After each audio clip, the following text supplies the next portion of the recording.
sanctuary is peaceful and kick Lucifer out. And Freemasons are not Satanists. At least Anglo-Americans are not. Do I believe that French/continental Freemasonry ended up being communism? Yes. Do Anglo-American Freemasons consider continental and French Freemasons brothers? Not really. Why?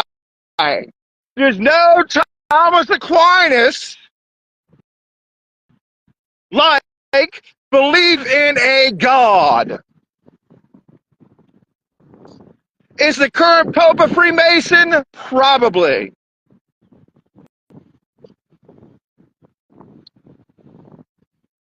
Why? Because supposedly has no problem going to Mecca and pray, or going to a mosque and praying towards Mecca. The question is, who is he praying to, Jay Dyer?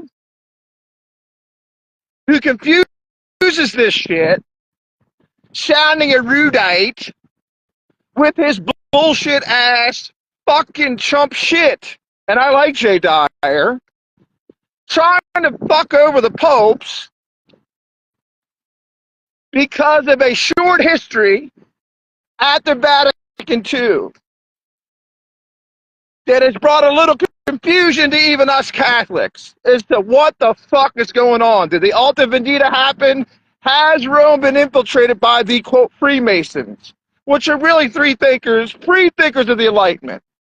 Some were alchemists. Some were naturalists, meaning they only believed in nature. They did not believe in revelation, okay? And if they could not, some were empiricists. If they couldn't touch it, they didn't believe in it, okay? You cannot touch a God.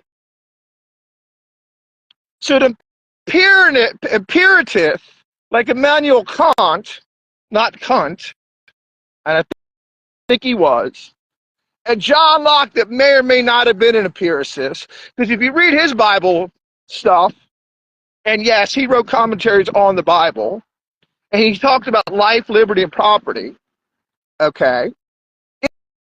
If you read John Locke's shit, I don't believe he was a straight deist, meaning I believe there is a God, and it is only obtained through reason, okay? And I'm a naturalist, meaning I discount anything of the supernatural. That was Thomas Jefferson.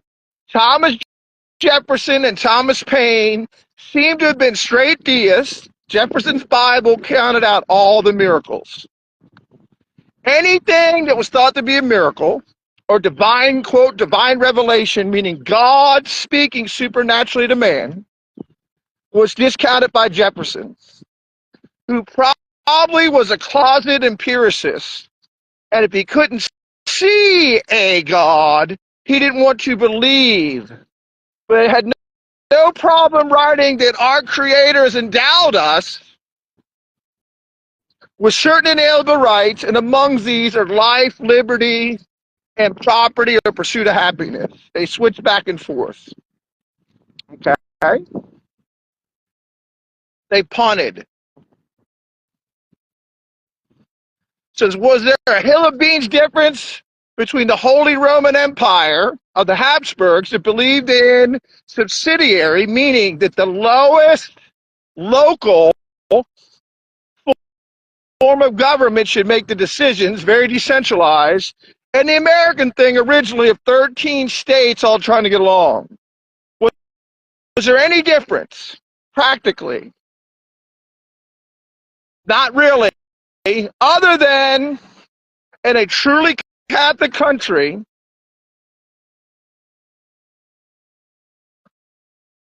let's say from the time of Charlemagne, okay, there was no freedom, quote, of religion. It didn't exist. It didn't exist.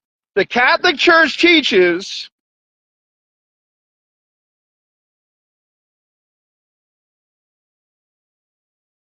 that to obtain salvation, you must become part of the Catholic Church.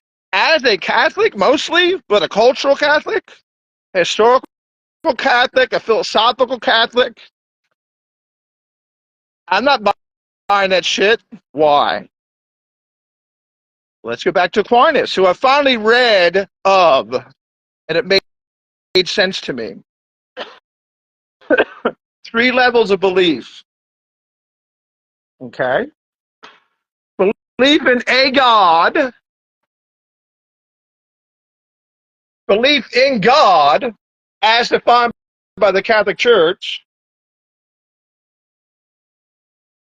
and believing God as defined by the Catholic Church. Well, then who defines who this God of reason is? That anybody can know. So the guy in Tibet that has no Bible in his language, not that he understands, it's all the Sanskrit shit. He doesn't even have the Bible in his language. The entire Catholic religion, the entire Eastern Orthodox, and the entire Protestant religion called Christianity is based on the Bible. If that man has no Bible, how would he have the opportunity to be a part of organizations that are based on it? How would he have that opportunity?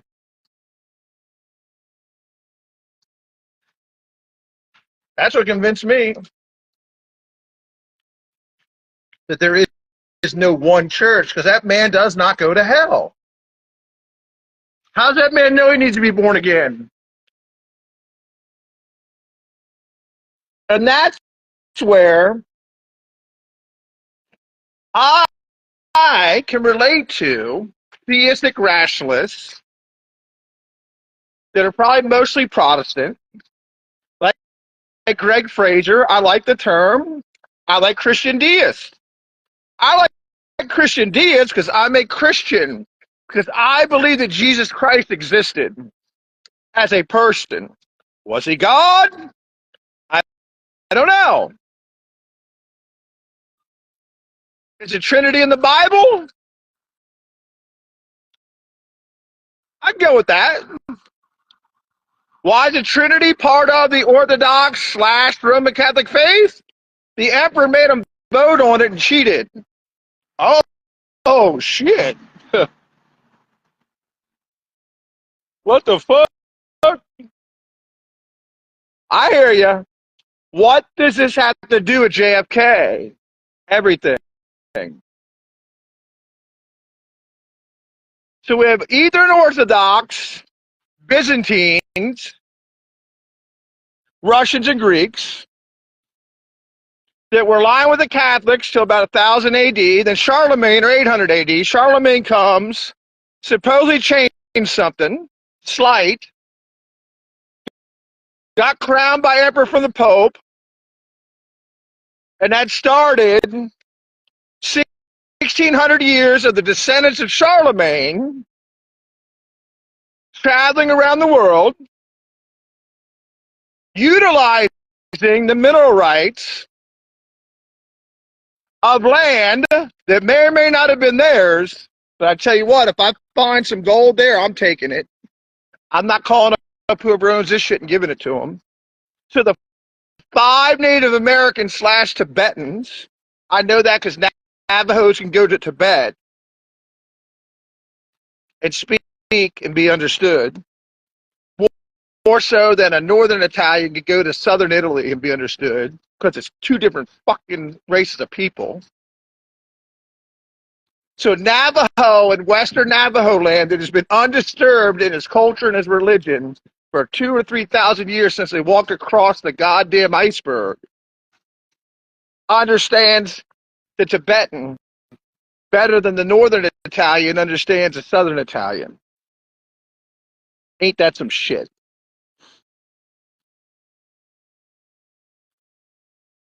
Oh.